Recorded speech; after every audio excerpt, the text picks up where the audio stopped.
Je dis bien un pasteur qui parle bien français. Parce que le lot, n'Internet, bateau, so ba moni pasteur moi zo ba français moko raffiné apparemment ça le quoi Colombe. Apparemment zo pe sa art moko ya sérieuxité. Hein, ozo mona ke azo loba ozo sentir même église n'est pas awa na Kinshasa batou est belé. Bato tala balobi até vraiment c'est un bon pasteur. Attention. Prophète barolata bilamba ba brebis, mais ce sont de lourds ravisseurs. Naaman retourna vers l'homme de Dieu avec toute sa suite. Dès son arrivée, il se présenta devant lui et dit, je reconnais qu'il n'y en a aucun Dieu sur toute la terre, sauf en Israël. Maintenant, accepte. Je t'en prie. Un cadeau de la part de ton serviteur. Un cadeau de la part. Fais sa réponse à Élisée. Yoka. Réponse à Moussa Lanzame. Nous avons besoin de cette génération d'Élisée. Qui ne travaille pas pour leur ventre. Qui ne travaille pas, qui ne commercialise pas l'évangile. Élisée répondit. Tu as reçu gratuit, donne aussi gratuitement. Élisée répondit, l'Éternel dont je suis le serviteur, l'Éternel dont je suis le serviteur est vivant. Est vivant. Je n'accepterai rien. My God, Jésus, je n'accepterai rien.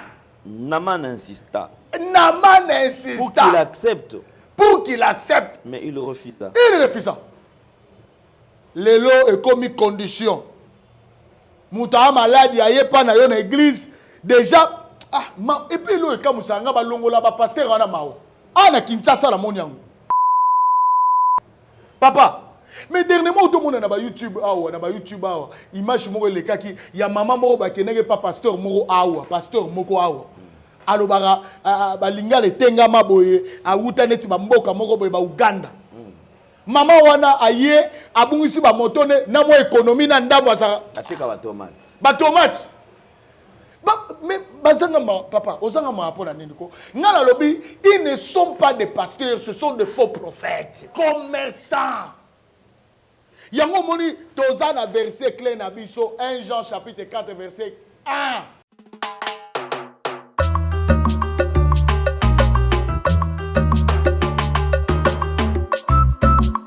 Alléluia.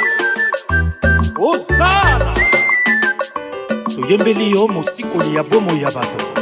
Amen.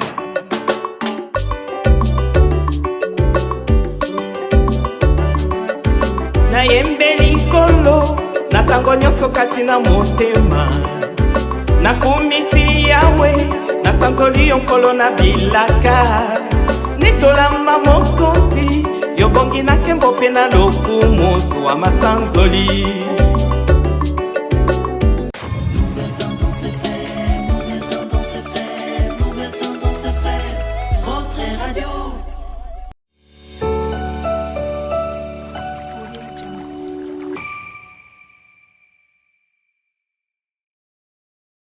Le devoir nous appelle, mesdames et messieurs, vous qui nous suivez sur Nouvelle Tendance Télévision et Alain Del Officiel, allez vous abonner. Cela nous fera énormément plaisir. Nous avons également notre application Radio FM, donc Nouvelle Tendance FM. Vous pouvez télécharger cela afin de nous suivre 5 sur 5. Comme vous le savez, bonjour, bonsoir. Tout dépend de l'heure à laquelle vous allez nous suivre. Et si vous avez aimé cette émission, faites le commentaire positif, le maximum de partage et cela nous fera vraiment du bien. Nous sommes en train de lancer ces petits communiqués en ce qui concerne la fondation Ndélé au cœur de la nation ainsi que l'orphelinat Famille du cœur Christ Rédempteur dirigé par Maman Marie M5 et votre humble serviteur Alain Ndélé. Je crois que vous savez que nous avons un petit souci en ce qui concerne notre fils Jean qui est malade. Alors nous demandons votre aide, que vous puissiez apporter un coup de pouce afin que nous puissions faire traiter cet enfant qui doit quand même passer par des examens approfondis et passer par plusieurs étapes afin qu'on puisse quand même découvrir la maladie qui le ronge. Vous voyez comment est-ce que son état de santé est. Et je crois que le Dieu des orphelins se souviendra de vous et il va vous bénir. Prenons les images et on se retrouve après.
Merci beaucoup, nous sommes de retour sur ce plateau. Certainement, vous avez aimé Bolandi vidéo et puis nous sommes très très contents. Nous pensons que Dieu vous touchera et vous allez agir pour que cet enfant puisse se rétablir et nous serons tous bénis. Infiniment merci à vous. Nous allons recevoir un invité, c'est un prophète des ministères et avec lui nous aurons touché quelques points en ce qui concerne la dernière émission.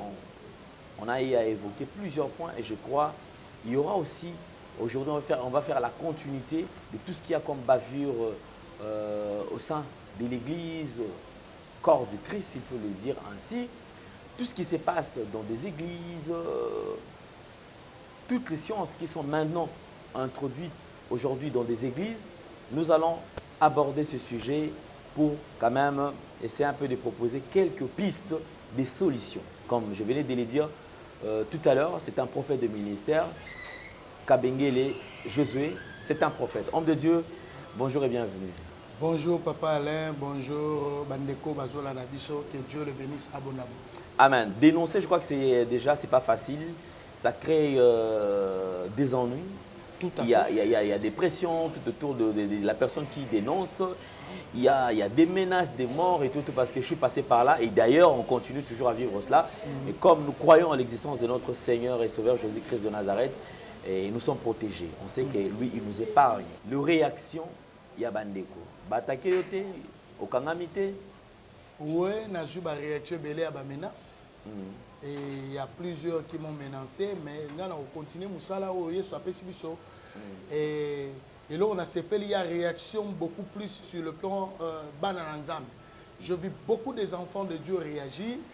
Il y a les Arabandé comme Souba Betelinga Bama Solo na bango. Et il y a Makambo, Bakutana na ba faux prophète. Toko mekamwa ko betape Bama Solo Mususu pour na ko édifier bande ko Mususu Oyo Bazali ezala partout ezala na Kinshasa na Bukavu na Goma na Matadi, partout na Kenya, na Zambie, na Angola, partout parce que chez nous, ils ont suivi dans le monde.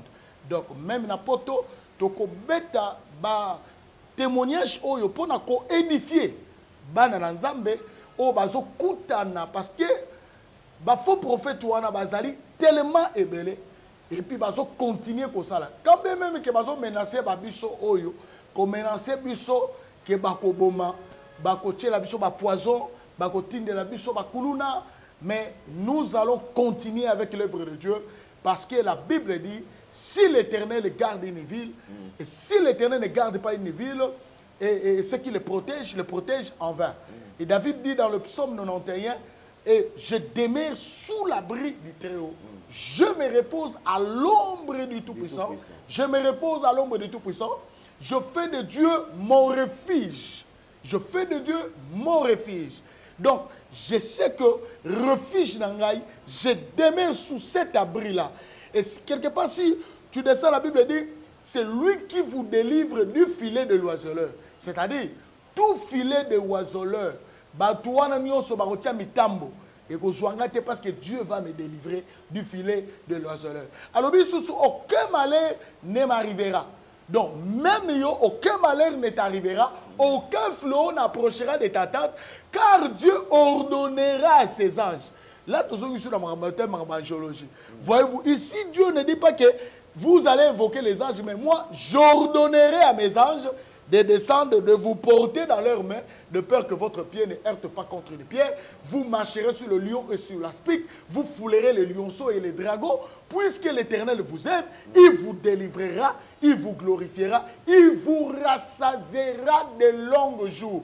Aucune personne a une autorité d'arrêter ta vie. Amen. Mon côté, il peut prendre ta vie à Longolango, ce qui nous va permettre d'arrêter. Voilà.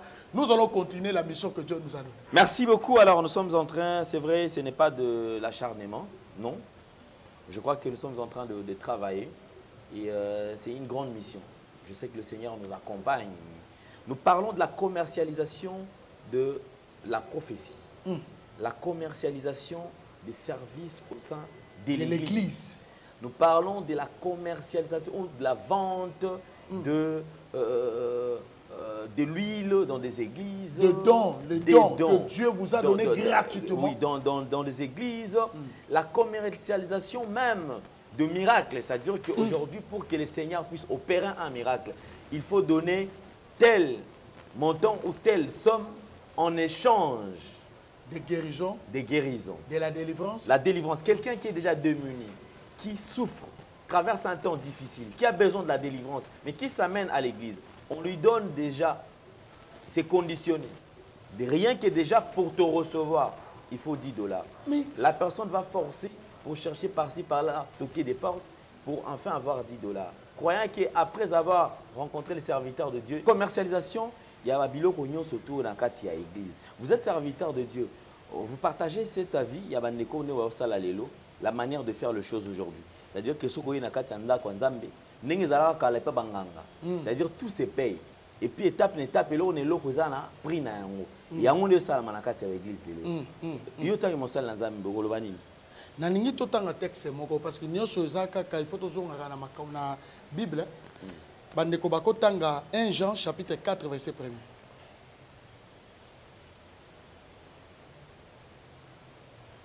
1 Jean chapitre 4 verset 1er. Verset 1er. 1 Jean chapitre 4 verset 1er. 1 Jean chapitre 4 le premier verset.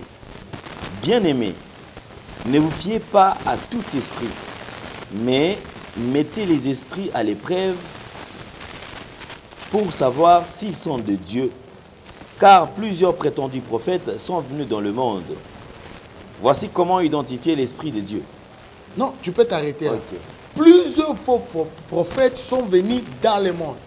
Bible Zoloba Awana, 1 Jean chapitre, je vais le lire dans ma version aussi, 1 Jean chapitre 4 verset 1er. Bible Lobi, bien-aimé, n'ajoutez pas foi. C'est-à-dire qu'on ça condimate, ou soit condima tout esprit. Mais éprouvez les esprits pour savoir qui sont de Dieu. C'est-à-dire, bandeko bazola na biso, question na otuni biso lelo. Manière oyo tozo mona lelo ya ba faux prophètes. O ba servi Nzambe. Oye na kati na église, surtout on a Kinshasa, on a kati na Kinshasa, o mona musala Nzambe na Kinshasa.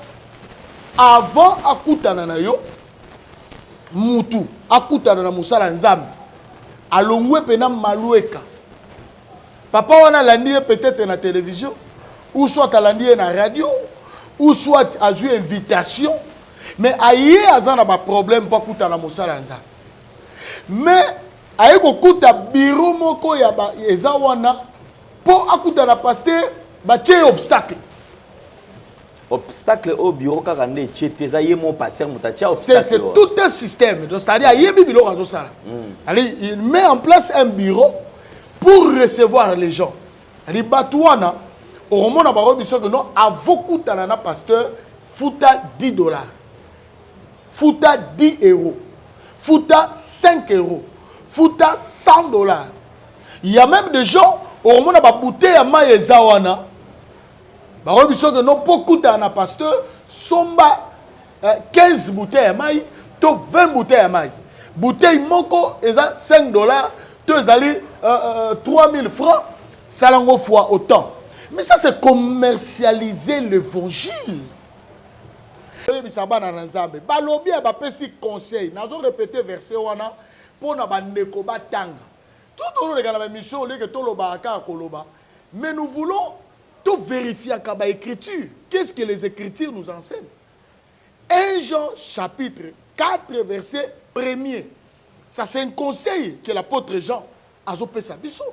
Alors bien aimé, n'ajoutez pas foi, c'est-à-dire condimater bindima nima. Le comme bindima nima. C'est-à-dire parce que tu vois que quelqu'un qui tient la Bible, il est prophète. Quelqu'un qui prophétise, il est prophète. Église Matunguluto, église armée de foi, armée, je ne sais pas, église telle. Dieu est là. Pasteur Azoloba un bon français, il est un bon pasteur. Aïe aïe aïe. Bible Lobi approuver les esprits. S'ils sont de Dieu. Tout au long émission parmi les émissions tout ça la dernièrement. Nakobete la yo premier témoignage. il y a l'une des sœurs qui était victime. Il y a un pasteur, je dis bien un pasteur, qui parle bien français. Parce que le lot, n'Internet, bateau, so ba moni pasteur moi azolo ba français moko raffiné apparemment ça le quoi Colombe apparemment zo pesa art moko ya sérieuxité hein ozo mona ke azolo ba ozo sentir même église ne peut awa na Kinshasa batou belé bazo tala balobi até vraiment c'est un bon pasteur. Attention, la fois dernière, la fois émission les autres collègues na lobelaki bino ke ba prophète ba rolata bilamba ba brebis, mais ce sont de lourds ravisseurs. Bota la témoignage il y a sœur c'est où appelle un témoignage, c'est l'un des pasteurs, je dis bien na internet, il est connu après ça enseignement moko en tout cas très abdon, très connu, très suivi avec un beau français à Keipoto. Na autant en bokate pour exposer vie à sœur parce que la sœur est mariée. Alors, la sœur était ici à Kinshasa. Sœur a dit moi na mukie moi na azokola na église wana. Donc akola na maboko ya pasteur wana. Donc pasteur a mona nenge mwana azokola c'est une sœur. A moni nenge azokola na misu na eti sœur akei poto. Na autant a kombo ya mbokate pour exposer témoignage. Alors, dès que la sœur a commis type, sœur a Bali, et puis, quand il y a mariage, ce qui m'étonne dans cette histoire, quand il y a mariage, le pasteur dont je parle était là.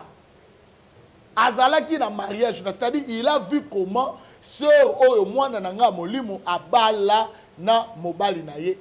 Il connaît très bien. Et ça, il est ignorant à Yebi. Alors, là, le pasteur en question, accueilli à Zu Nengezalaka, voyage missionnaire, pas qu'il ne repère ça, enseignement de côté, il y a tout. Il appelle la sœur. Sœur, ma fille telle, donc je ne cite pas aussi le nom.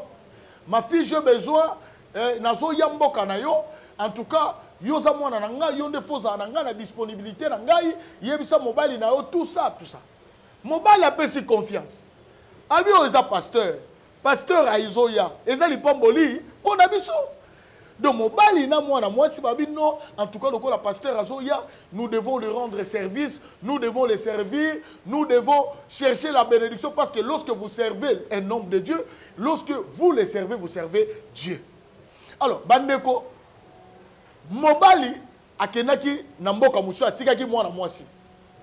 Atiki na confiance union surtout, mobali a voyagé dans le cadre, il y a mission, il y a travail namboka musu. Toujours na poto. Alors, ndeko moi si tant au pasteur aye, ndeko moi si azo yamba, ayambi pasteur na ye très bien, azo tambolane partout, azo tambolana ye, azo kende koto yo ake koto yo kotika pasteur, azo rendre ye service. Bandeko bola na témoignage. Botala ndenge nini lelo via ba pasteur.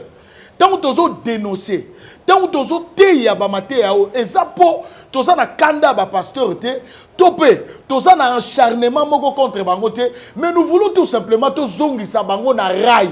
Et puis to éveiller bana na Nzambe, bazala éveiller ndenge na tangeli bino verset oyo, il y a 1 Jean chapitre 4 verset 1er, nous devons éprouver tout esprit. S'il ce qui esprit wane outi na Nzambe, c'est pas moi qui le dis.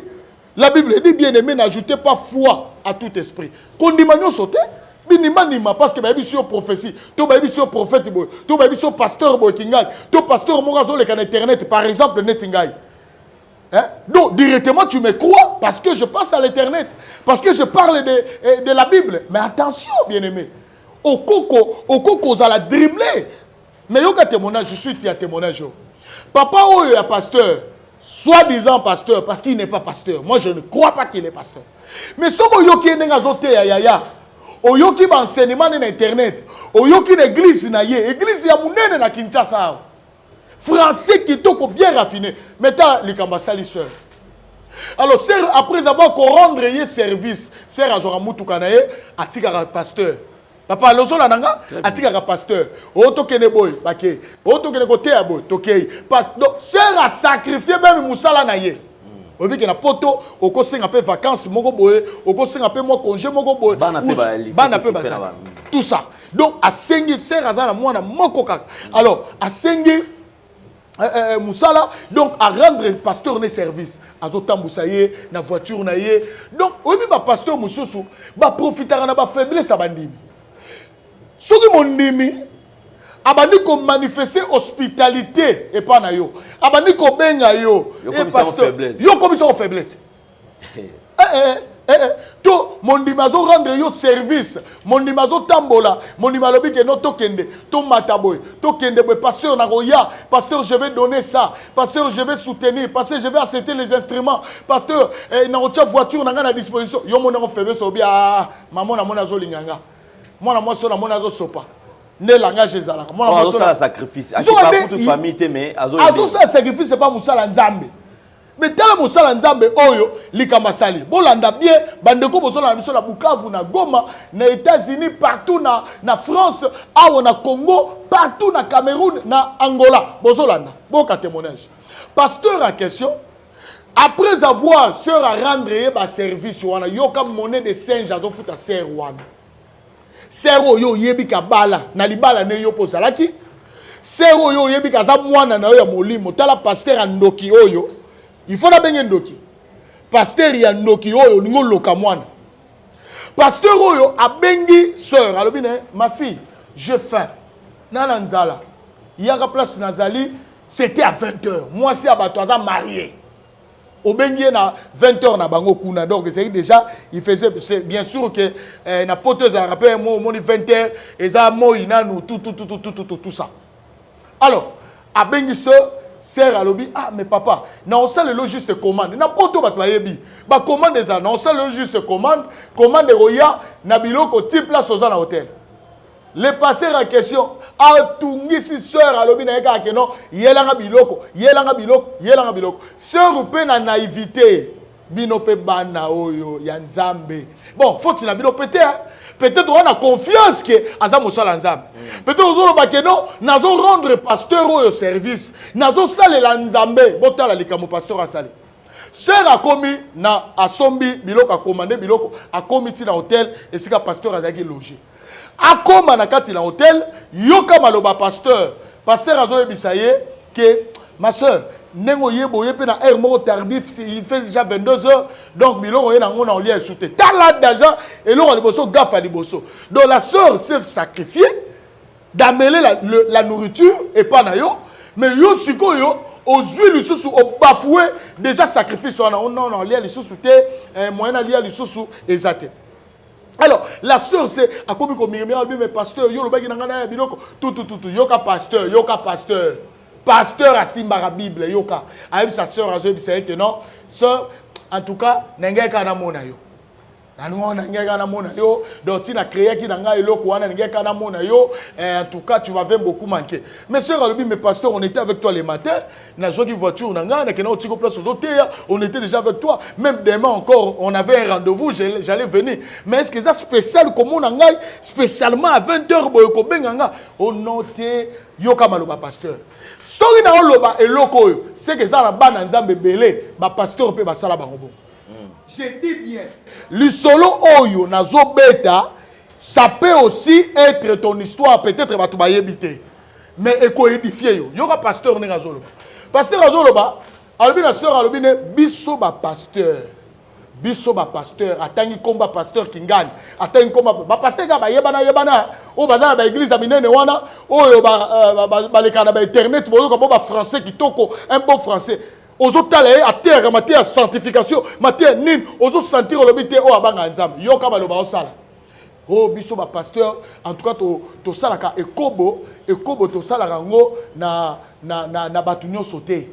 Donc surtout salia on a battu nyoso boye ako livrer pe biso moninga na ya mutu na yebana il faut na la protéger yango to zwaka bana na biso kaka oto yebi bana na biso to bokola mwana na biso ya église do bazo lia biloko abatu biloko eza ba bate ya nzambe les âmes ces âmes là ne t'appartiennent pas pasteur ces âmes là appartiennent à Jésus mais pasteur azolo banini que ngane na za biso to liaka kaka en tout cas sœur donc bana na biso moka bana na biso moka protéger biso yango mona to bimaka moyena sala ngona Kinshasa ezate po ko yeba na ba hôtel yango mona to ya quand même biso to ye France to ye Afrique du Sud to ye Cameroun to kei Gabon to kei na bimili bana mboka ne awa na za siko na poto yango ministère na okukate en tout cas il faut to sala na yo.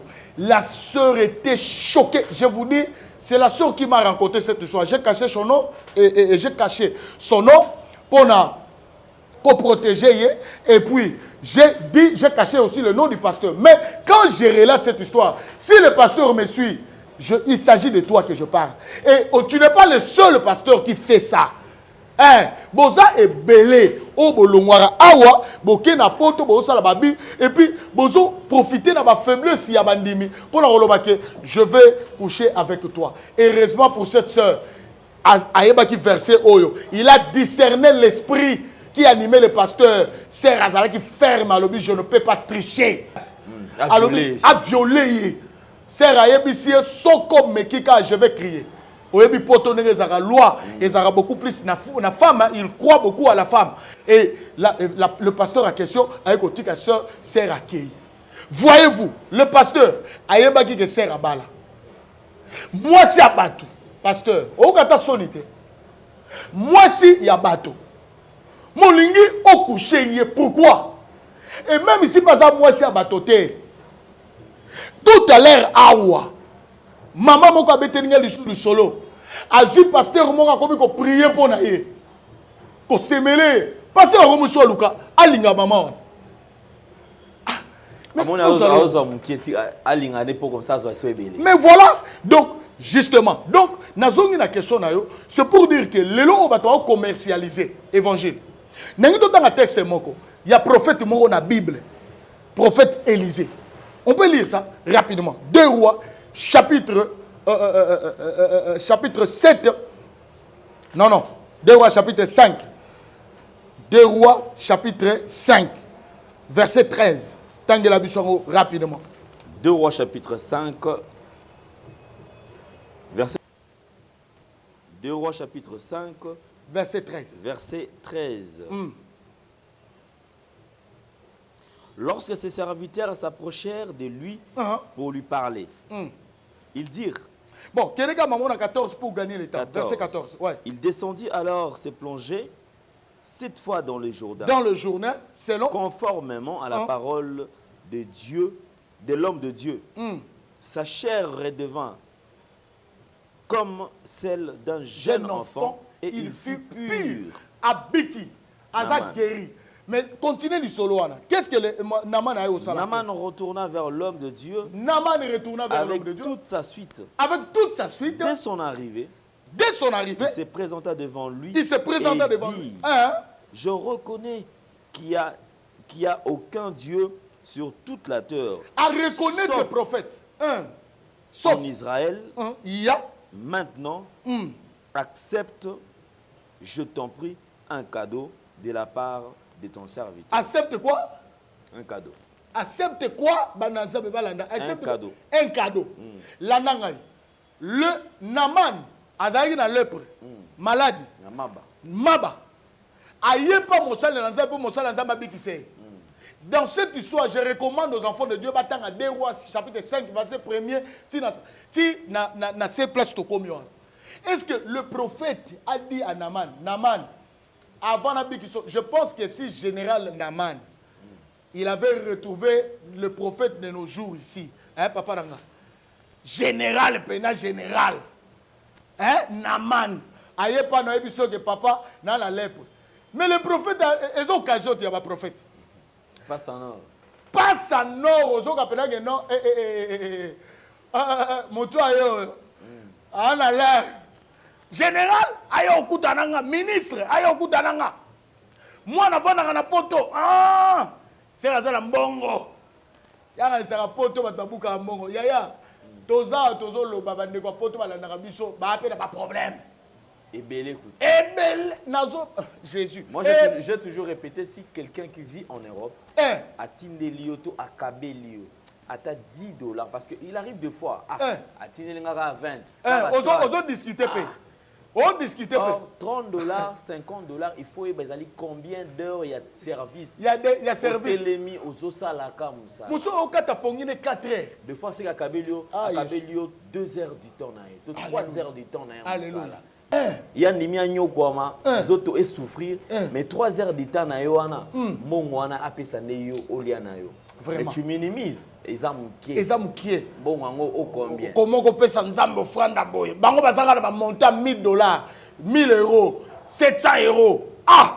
Ya babuka ngo ndiye mutake boy. Ndongo lobi 700 € akemba na mo bi oui prophète 700. Na ke na buki ngo na mo na buki ngo roi manga ba na buki.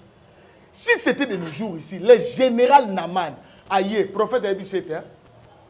Likamuno yewana, va au Jourdain. Jette-toi au Jourdain 7 fois. Il s'est jeté au Jourdain à côté première fois, à côté deuxième fois, à côté troisième fois, 7e fois. Abimaboy, Mabanyo ceci l'a raté et s'il est. Général a eu trouble. Général a eu trouble. Non.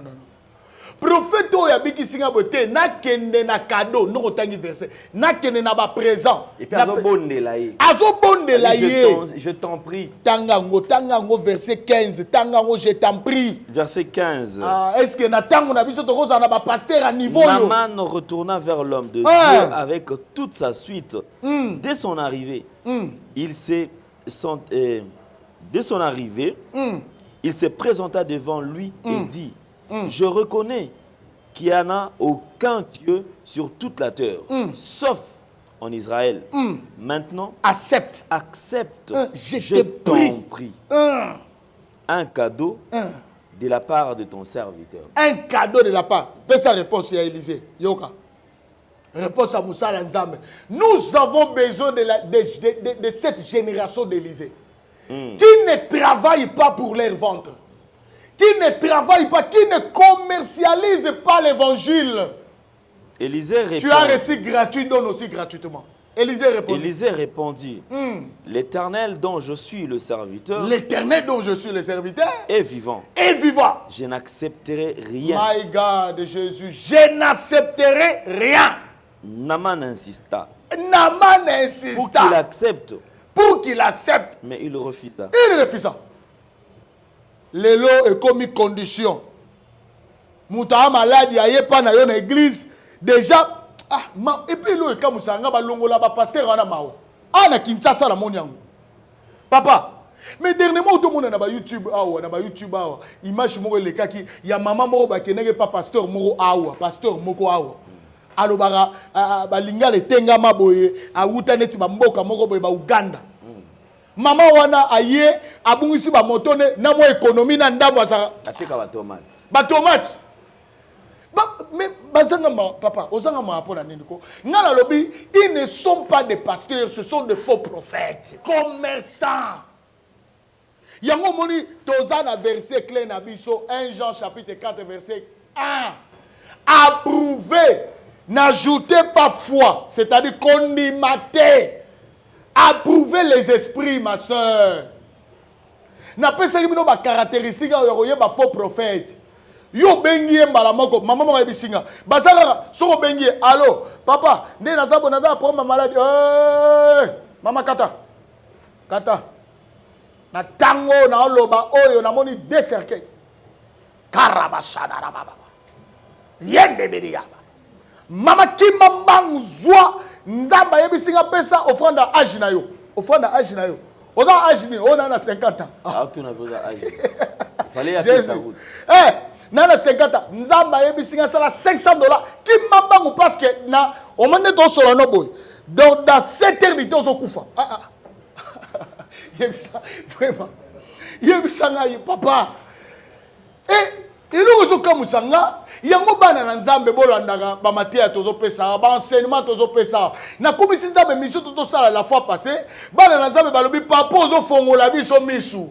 Papa ozo comprendre tala na pesi bino verset 1 Jean chapitre 4, verset 1er. Trouvez les esprits. Au tali, prophète Oyo, est-ce que prophète Nzamba Zalabo? pasteur Nzamba Zalabo. Comment n'a pas su maman wana na témoignage maman wana. Pasteur wana maman yé pas na mbongo économie ndambu wana. Aye pas ne yo mutaye na azala ba problème. Ateka tomate tomate na ba épice. Na ba épice. Moi ba cotisation na sala moi mike. On a un bon alikele. Mon ali Nzambe ba pasteur maman oyo maman azala pas pasteur o kata mawate. Hein? Donc maman oyo avant de naïe pena boalobi non pasteur alobi maman pour au moins la miracle wana atuni ozala mbongo ko combien économie non nyoso zwa nyoso yanga nango Nzamba osala maman na comment réclamer la internet na bité so bazong sele mbongo bazong ça poser la suite wana alléluia Jésus nous sommes où là nous sommes où hein ameli bambongo bato obi keka pasteur wana ngana maman ndimi moko papa je salue ce papa là à tenir autant à comboter pour égoyer banamamo papa là daki partenaire il va pas ya ungi daki pas ya alléluia ya ungi na biso papa kasi ko papa silisi nyoso ai papa na ukufa na tena dangola Nzamba zongi sangana sambeli pone na Nzamba ozongi sayo ba biye ya kopi papa ale ya mugia zanga mawa siko ba ya mugia bazebele na Congo ba ya mugia ba sérieux pe bazali association de malfaiteurs ba ya mugia ba sérieux au moins ba passer à lati ba français belé mais ayo makambo oyoka ya mugia zwa papa nda kuna bise papa riva non za be pose à la restaurant za ba mituka boni ona nango 3 papa ne mi balé kufaki ba jipa kitoko mais kufaki ba pan moko nda ba no tambola ngo ayebi setala esprit de mort réseau tambola yango ebomi ba jipu wana ezala nyoka yo tambola ndako na yo nenga bomi da bi balé aboma isu oyo so asisi oboma wana nda oboma yo moko yo bika bandimi ya mogi ayebi sie po ozwa bomo yo kufa isu te seme ba voiture nyonso ya mogi passer à semer 3 voitures. Et sous qui a été à l'ingénie, Jésus. Saint-Esprit. Ah, bah toi, bah, intimidation. Papa, si compte comme Nzamba yebi singa au vide continue. Et puis, attention, la plupart de ces pasteurs-là sont des magiciens. Je te dis la vérité, ça. Et puis, t'as remarquez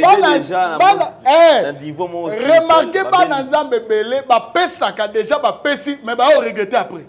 C'est-à-dire dès que au solana yé, allo envoûté.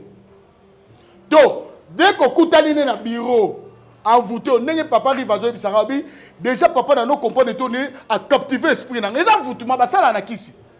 C'est-à-dire kisi neza qui a dominé yo. Pose un bon oignon sur la compte au bimisa.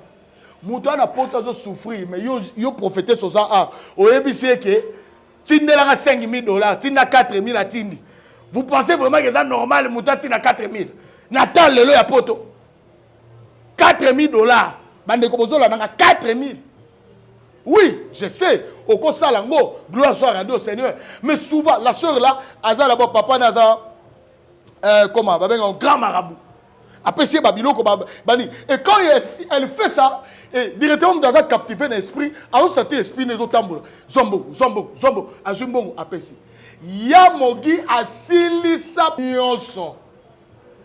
Eh, non, papa, ça a la confiance, Zamba Rosala 2 ans, Zamba Rosala 3 ans, Zamba Rosala 4 ans. Papa Bagako, Kouya Nzuluki. Quel dépouillement! Mawaizanga.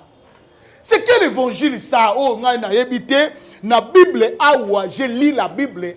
Je n'ai jamais vu dans le Bible. J'ai dit à un pasteur, na salit des filles, l'Issous, s'il y a un homme de Dieu qui veut me contredire, qui vient ici, on a versé. Oh, bino bozanga makasi, on a versé à offrande. Mais on a expliqué en gros et mission goya. Na roye biso ba verser ba passer na ba pesara, ya ba offrande et puis to kota na comment babenga ngoni exégèse Top herméneutique qui a versé wana parce que nous devons interpréter la Bible nenge Bible soloba parce que la Bible s'interprète elle-même. C'est le plus grand problème qu'on a aujourd'hui. C'est-à-dire on a vu verset moko et après a vu science connaissance et science wazanango. Abamina verset wana qui n'a rien à voir avec verset. Qui n'a rien à voir. Interprétation à verset à tchekara verset pour le qui appelle ça verset. Mais dans l'église de nos jours les lots église est comme ça basée sur la motivation.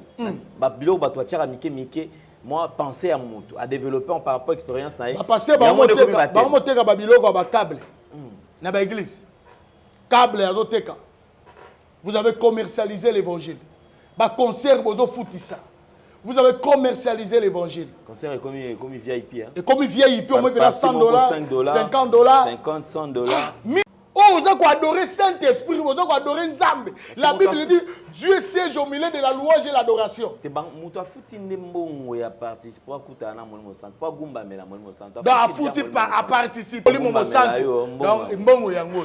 Et puis batie sous panier na kati. Batie sous panier na kati. Où ils ont dépouillement, ils ont escroqué, babengango escroquerie évangélique. Quelle méchanceté. Quelle méchanceté. Bazanga mawa. Mais il en a bien. Tous ces hommes de Dieu là, les lois yamodia suya. Yamodia nos hommes suya. Balongoli est place à Zaïo wala balongoli pas longo wala akomi na moi kikuku moro na mona komo foutela ah. Ba toi là no basuka ramabe.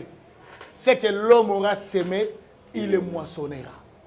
Oh nyonso yo sali lelo, peu importe ata yote. O boko la banana yo, bano so boko na mbongo escroquerie.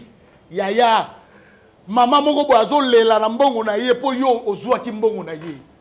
Pasteur, oyebi ke femme wana za marié moningo obima na ye. Combien bane belé a basi yo o détruisa ba peso confiance parce que za pasteur.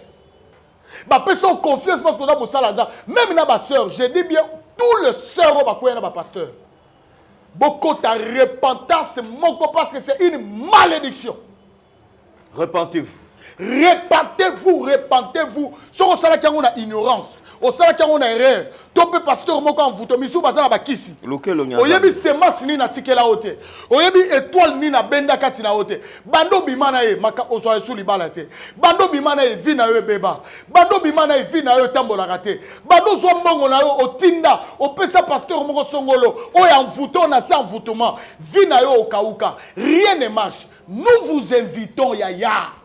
C'est gratuit. Bande kobele ba obenganga, ba mi papa, tozo comprendre te tozo benga yo zo sengate. Yaya na lobino oublie l'histoire de l'argent là. Appelez, vous êtes à Goma, vous êtes à Bukavu, vous êtes ici à Matadi. Partout à travers le monde. Oyebi kende komoka Matadi ya otro benganga yi awa. Papa na za la problème à cœur, na oki pasi. Papa za la problème ya cœur. Ana mbongo te, mabe abengi ba pasteur moko na Kinshasa, ba pasteur ba yebise papa. Avant obika la motema no tinda $120. Papa nazata na infrate jour azobenga nga zangi même eloko olia nanda. Très compliqué. Très compliqué.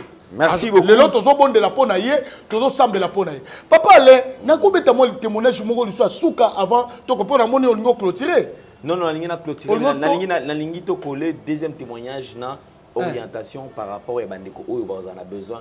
Bakota en contact na yo parce que certainement ba to zala belé ba na besoin pe ko sambela ba na besoin ba orientation de la part du Seigneur et ko zala ndenge nini. Alors en quelques minutes na otikela yo témoignage extrait témoignage ya mibale pe liloba nini oyo oki ko communiquer pour na bana nzambe ba o déjà ba perdre kondima ba o ba se retrouver pe na kati ya ba église wana.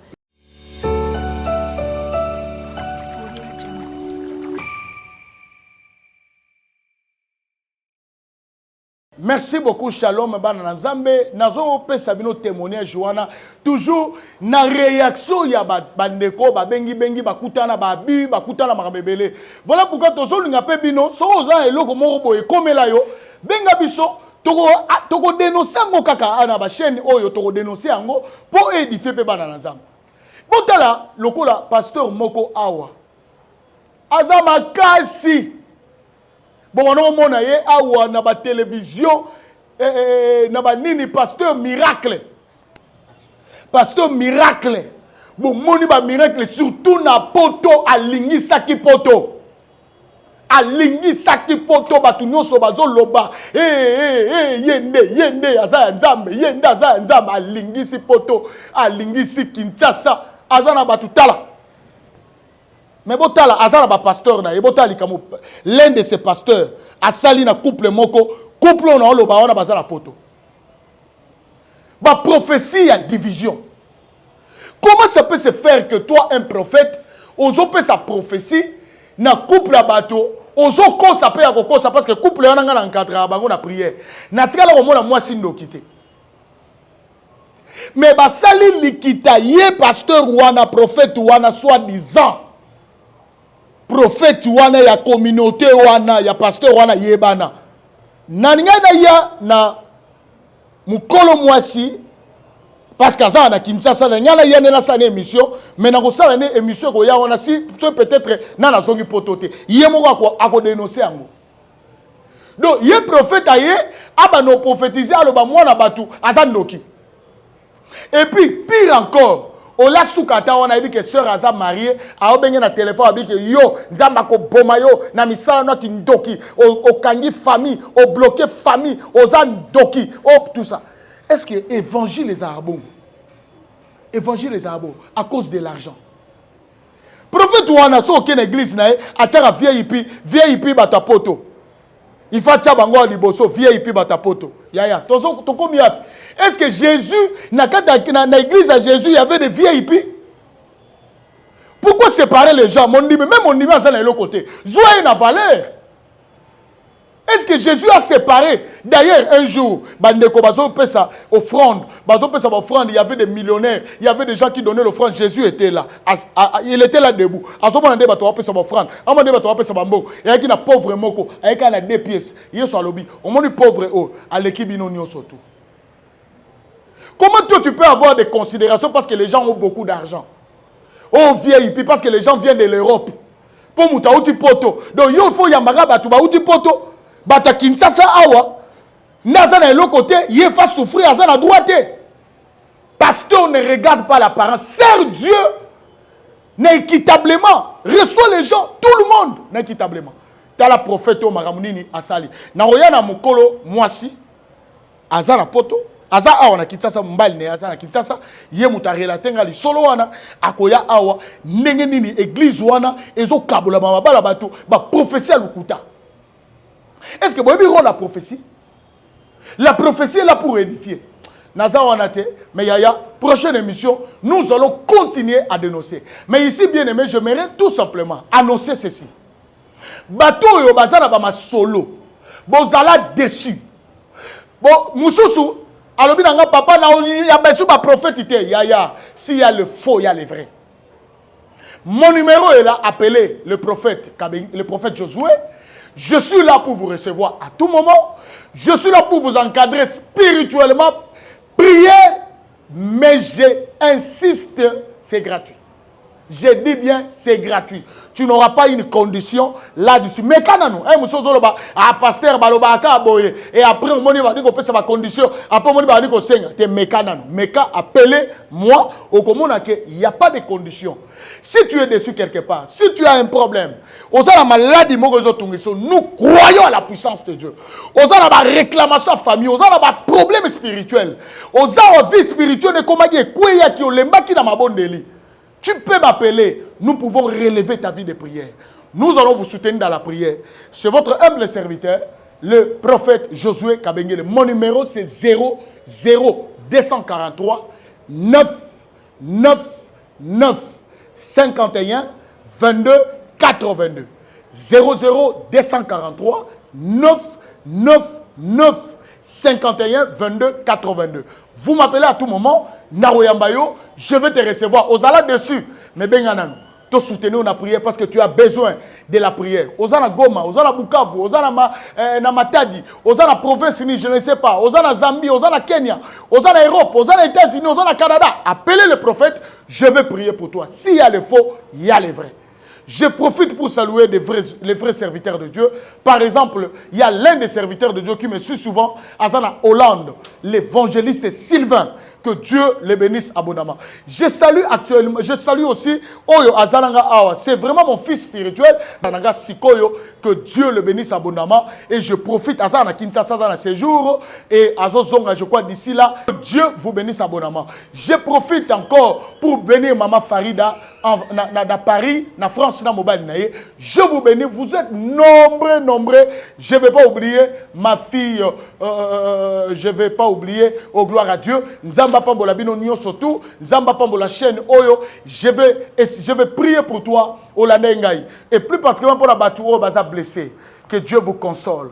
Que Dieu a restauré le sous-moté Manao Ezaki Yakozoka. Zamba Zongi sous l'amour Yanzambe. N'a que tu as abandonné Dieu. Aujourd'hui, dans la question église, na ovanda na ngana ndako, ngana obenga sous pasteur tete ya le vrai. Na lingi obenga peto bando sambela na yo, na zala peut-être pasteur na yo, encadreur na yo spirituel, na encadrer yo, na bando peso enseignement, na bando peso ba prière wana ça va t'édifier, ça va t'aider. Que le Dieu du ciel, Jésus-Christ de Nazareth, vous guérisse, vous restaure, vous libère. Naba prison nyos, et que le Dieu de la Bible t'amène à ta destinée, et que l'onction du Saint-Esprit localise ta vie là où vous êtes. Je libère une grande bénédiction spirituelle, une grande bénédiction financière, matérielle et professionnelle. Que cette bénédiction puisse localiser ta maison, localiser ta vie. Tu es condamné à monter cette année, à prospérer cette année et arriver au sommet à ta destination.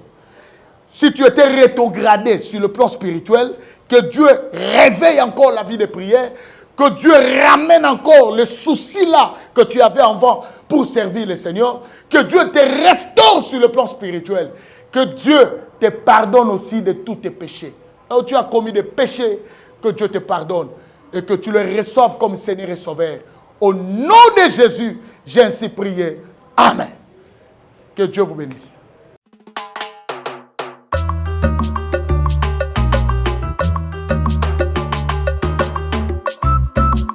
Alléluia. Hosanna.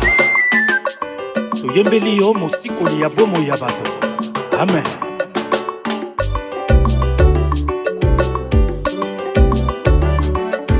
Nayembeli nkolo na tango nyonso kati na motema, nakumisi yawe nasanzoli yo nkolo na bilaka, nitolamba mokonzi yobongi na nkembo mpe na lokumu zwa masanzoli.